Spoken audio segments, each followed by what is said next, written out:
De retour sur le plateau de KNF, et oui, votre quotidienne tous les jours, 11h, 18h, 23h, on prend de vos nouvelles et puis on vous parle un petit peu de ce qui se passe en Guadeloupe. On vous donne aussi quelques conseils et là, on va entrer dans l'univers du barbershop. Oui, comme dans les films. Et pour en parler, je reçois un professionnel. Tout le monde le connaît en Guadeloupe. Si vous ne le connaissez pas, Zabadani. Il est avec moi sur le plateau de KNF, Monsieur Peck Kanoufé. Nous là, et toi? Ah, ben là aussi, il faut oser doser. Parce que tu vas répondre à plusieurs questions sur cheveux. Et moi, j'aime ça. Le cheveu, c'est mon dada. À chaque fois, on invite des femmes, mais on oublie aussi qu'on a des hommes qui coiffent. Oui, maintenant, les hommes prennent soin d'eux. Et voilà, comment déjà... Ben voilà, tu plonges tout de suite dans ma première question. Comment expliques-tu justement ce... On a l'impression que plus ça va, plus l'homme aime prendre soin de lui.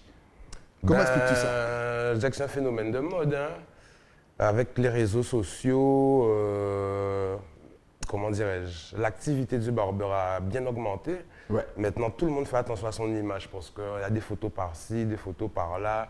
Il faut être propre, il faut être beau, il faut vendre son image. Donc, je pense que ça explique la progression comment dirais-je, du barbershop dans la vie de tout le monde maintenant. Et justement, on va traduire peut-être pour les aînés qui ne savent pas de quoi on parle. Ils entendent barbershop, barbershop. Mais qu'est-ce que c'est barbershop? Ben, c'est, comment dirais-je, c'est le coiffeur à l'américaine, hein. C'est une culture, c'est une manière de vivre, c'est une manière de travailler. On avait ça ici à l'ancienne, ouais. Et on l'a toujours, je veux dire, dans les salons où c'est, comment dirais-je, il n'y a pas de rendez-vous, il y a une émulsion dans un salon de coiffure normalement. Les gens discutent, ils partagent. Bon, c'est pas forcément toujours ce qu'on veut entendre en tant que client des fois, mais... Ça fait partie de la culture du salon de coiffure. Donc le barbershop, c'est pour être plus à l'américaine, parce qu'il y a beaucoup de choses qui viennent des États-Unis et puis qu'on recopie ici. Et dans le monde, enfin, dans le monde, quoi. Exactement. Donc, oui, donc shop, magasin en anglais, barber, la barbe. Oui. Puis comme il a dit, c'est un petit peu, c'est convivial, tout le monde passe, on rigole, on blague, et puis ça le fait. Mais justement, toi, l'univers du cheveu, je dirais, de la coupe, tu as commencé tout ça à quel âge?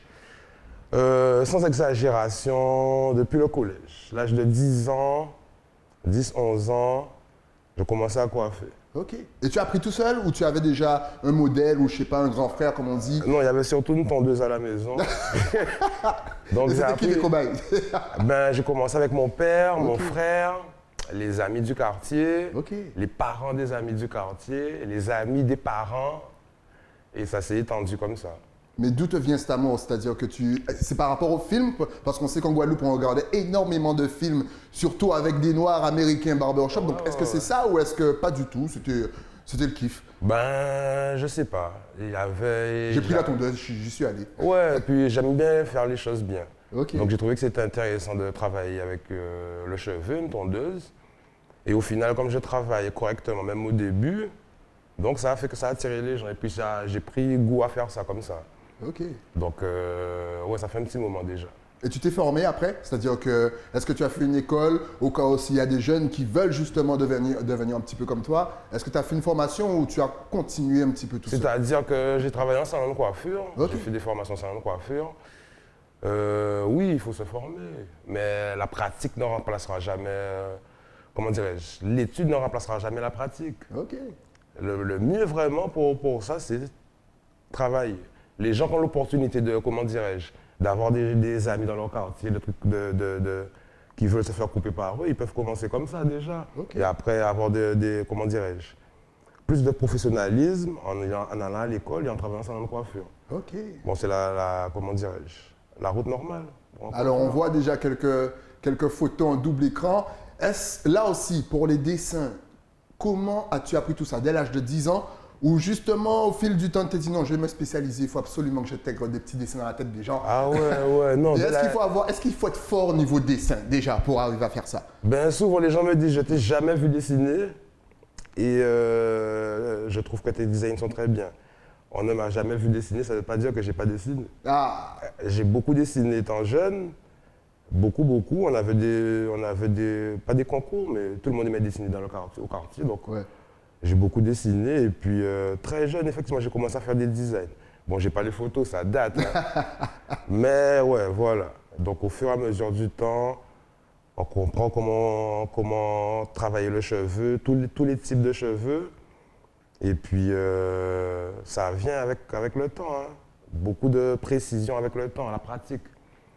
Donc voilà. Et justement, tu me disais hors antenne, on est en train de kiffer le travail en même temps, tu me disais hors antenne que tu aimes travailler sur le cheveu naturel. C'est-à-dire que tu me disais que sur les réseaux, il y a beaucoup de fake, de faux. Ah oui. Tandis que toi, tu travailles vraiment sur le cheveu naturel, tu n'utilises pas d'ustensiles pour tromper le client, Non. tout est vrai. Voilà.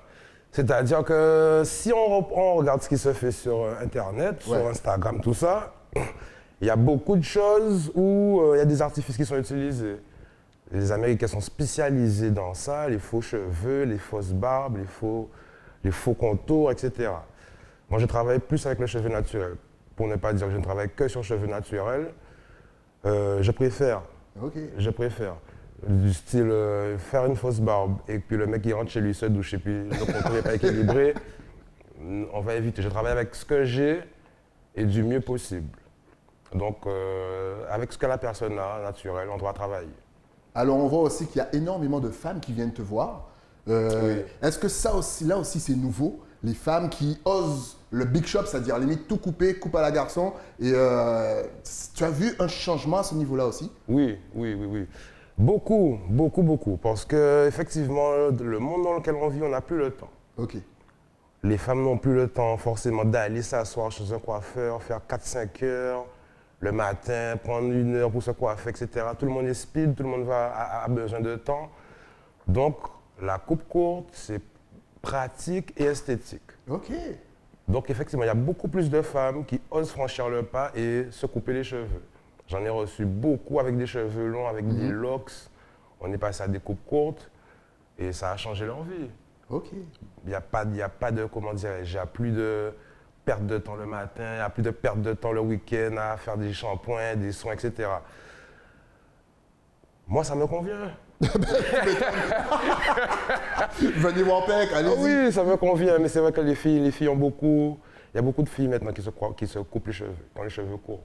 Et justement, on voit encore une fois un retour donc, du barbershop. Ça s'est arrêté, c'est-à-dire qu'il y a eu une période où effectivement tout le monde allait chez le coiffeur. Après, tout le monde a commencé à prendre sa petite tondeuse et faire ses trucs lui-même. Et là, d'un seul coup, tout le monde revient. Comment là encore tu expliques ça? L'explosion. Comme je l'ai dit tout à l'heure, hein, je pense qu'on est beaucoup plus dans un monde d'image. Donc ils veulent que ça soit vraiment bien fait. Oui. C'est juste que si je le fais moi-même, ça va pas le faire. On ne sait jamais, on peut être sur une photo, sur un arrière-plan, etc. Et puis quand les gens sortent, tout le monde se compare presque. Ouais. Hein. On va pas exagérer. Donc pour lui, c'est bien coiffé, moi, c'est pas bien fait, il faut faire attention. Donc je pense qu'avec l'explosion des réseaux sociaux, le monde du barber a explosé aussi. Parce que l'image est importante maintenant. Ouais. L'image est très importante maintenant. C'est très important ce que tu dis là, c'est les réseaux sociaux. Oui. Je t'ai invité aussi parce que mine de tu es entrepreneur, tu gères ton business. Ça a été justement facile de monter, de gérer et d'évoluer en Guadeloupe en tant qu'auto-entrepreneur? Ben, c'est assez compliqué quand même. Ouais. C'est assez compliqué. La seule chose, c'est qu'il faut beaucoup de discipline dans ce qu'on fait. Je suis passé par plusieurs étapes, par plusieurs, comment dirais-je, plusieurs salons, plusieurs étapes. Ouais. Et la gestion d'une entreprise en Guadeloupe, c'est pas forcément évident. Les gens qui sont dans le domaine, ils savent de quoi je parle, mais il faut le faire. Si d'autres y arrivent, on peut y arriver aussi. Ben oui, forcément. Oui, bien sûr. Il faut se lancer.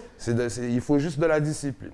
Et comment expliques-tu, juste parce que là, mine de, on a vu encore une fois passer quelques images, il y a pas mal de stars qui sont passés te voir. Comment expliques-tu que limite tout le monde se dit, bon, j'ai besoin d'une petite coupe, ben je vais chez Pec. Est-ce que là encore, c'est quoi? C'est la relation client, c'est l'image, c'est le bouche à oreille, c'est quoi? Moi, je dirais en premier lieu, c'est la qualité du travail. Ok. La qualité du travail. Et effectivement, être un bon barbeur, ça ne consiste pas juste à travailler, il faut savoir écouter le client. Il faut savoir comprendre ce qu'il veut, comprendre comment dire, sa demande. Il faut comprendre les gens aussi, parce qu'il faut, tu discutes. Il y a une relation qui s'établit entre le client et toi. Parce que s'il vient une fois, 2 fois, 3 fois, 2 ans, 10 ans, il y a des gens que je coiffe depuis l'âge de 10, 11 ans, que je coiffe toujours. Donc, il y a une relation qui s'établit. Et ça, effectivement, il faut un côté psychologique. Il faut bien comprendre la psychologie humaine, je dirais, pour garder les gens avec soi. C'est bien que tu parles de psychologie parce que souvent quand on retourne au film, hein, le coiffeur est souvent celui à qui on confie ses problèmes. C'est un petit peu comme le barman. On ne le connaît pas. On parle de sa vie de famille, de ses problèmes au boulot. Est-ce que là aussi, ça t'arrive? Oui, ça arrive. Ok. Donc, il faut être vraiment psychologue pour faire ton taf. Et il faut ce côté-là. Il faut être un bon psychologue. Il faut bien comprendre les gens. Peut-être si on a des petits conseils à leur donner de temps en temps. Ouais.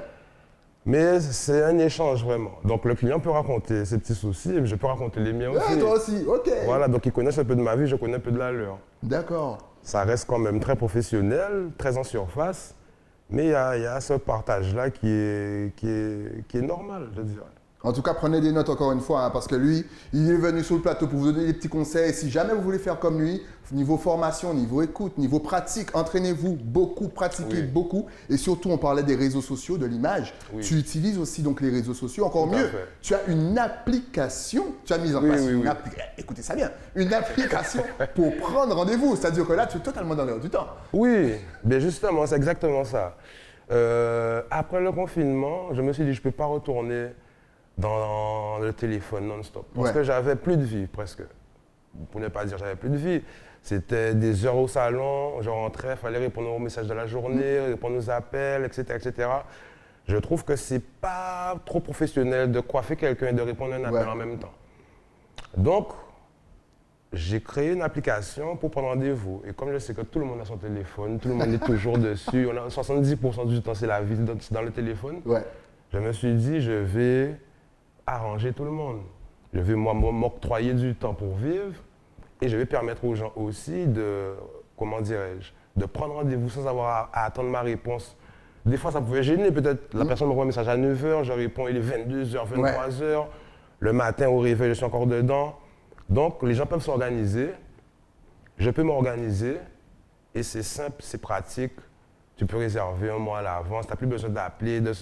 Voilà, c'est une gestion qui est beaucoup mieux. Ouais. Justement, tu en parles. Quand on est auto-entrepreneur, on a souvent l'impression qu'on n'a pas de vie. C'est-à-dire qu'on travaille la journée et le soir, en fait, on fait ce qu'on n'a pas eu le temps de faire la journée parce qu'on était occupé à faire. Voilà, exactement. Alors, comment tu gères, toi, tout ça? Ben maintenant, avant, je n'avais pas d'horaire spécialement pour terminer. Je n'avais pas d'horaire. Je travaillais tous les jours. Je pouvais travailler du lundi au dimanche. Maintenant, je me suis donné des horaires. Donc, avec l'application, je ne peux pas déborder. Donc, on ne peut plus m'appeler pour me dire je ne déborde pas, j'évite de déborder. Et comment dirais-je, ça me permet de m'organiser. Et au moins, le dimanche, tu es free, tu es libre, tu peux respirer. Donc, je peux m'occuper encore de une mes fois, enfants. vous allez sur ces réseaux sociaux, on va vous donner toutes les adresses, bien sûr, et vous réservez sur l'application. Eh oui, il a fait ça pour ça. Oui, ça va vous faciliter la vie. Ça va vous faciliter la vie. Et puis, le rendez-vous, il sera à l'heure et tout. Oui. Justement, on se rend compte aussi depuis quelques années l'apparition de la barbe, même si pour moi ça ne pousse pas. Mais là, encore une fois, l'homme se laisse pousser la barbe. Il fait un petit style avec sa barbe. Là, comment expliques-tu ça? Et est-ce que la barbe est là pour durer? J'espère. J'espère, mais effectivement, depuis, on va dire, 2010, la barbe a fait son retour. La barbe a fait son grand retour. Le barbeur a fait son grand retour. Et ça sauve des têtes? En tant que justement barbe, ouais. Ça a sauvé certaines personnes?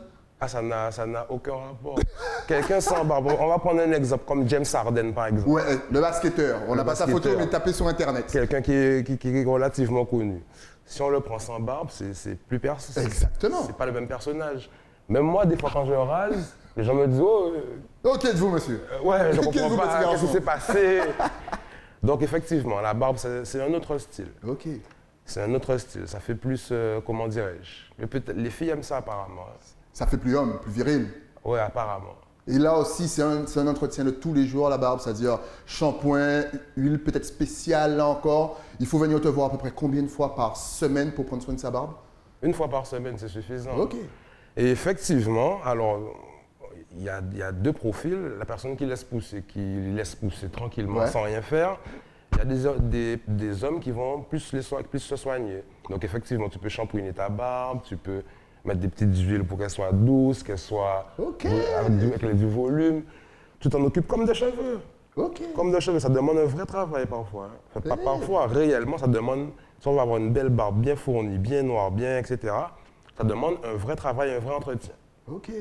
Donc, tant mieux. Vous avez vu ce que les hommes font aujourd'hui, ils prennent soin d'eux, ça fait plaisir. Alors toi, on rappelle encore une fois, donc tu t'occupes de tout, de la barbe, de la coupe. Avant, tu faisais la couleur, mais là, tu arrêtes un petit peu. Oui, oui. Tu reçois les hommes, les femmes, les enfants. Oui. Qu'est-ce qu'on a oublié? Tu fais tout. Monsieur multitâche. Les grandes personnes. Les grandes personnes, la totale. Oui. J'essaie de faire plaisir à tout le monde. Donc, de 7 à 77, ouais, on peut se coiffer chez Perfect Cut.